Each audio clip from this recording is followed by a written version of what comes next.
جیسا کہ آپ سب کو پتہ ہے کہ ہر سال کے آخر میں ہر جماعت میں سے ایک بچے کو سب سے کم غیر حاضری پر انعام دیا جاتا ہے۔ اس سال آپ کی جماعت میں یہ انعام عائشہ کو دیا جائے گا، کیونکہ عائشہ نے اسکول سے ایک دن بھی چھٹی نہیں کی۔ شاباش عائشہ بیٹا۔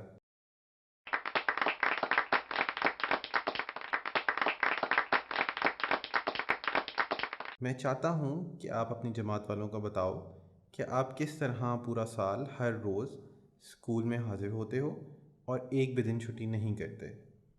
میری 100% حاضری کی سب سے بڑی وجہ یہ ہے کہ میں سال بھر میں ایک بھی دفعہ بیمار نہیں ہوئی۔ اگر ہم لوگ اپنی صفائی کا خاص خیال رکھیں تو ہماری بیمار پڑنے کا امکان بہت کم رہ جاتا ہے۔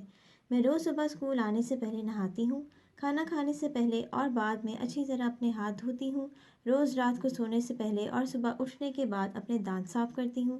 اس لیے میں سال بھر میں ایک بھی دفعہ بیمار نہیں ہوئی اور ہر روز اسکول آتی رہی ہوں۔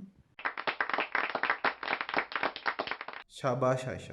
تو بچوں، آج ہم نے یہ سیکھا کہ صفائی کا خیال رکھنے سے ہم بیماریوں سے بچ سکتے ہیں۔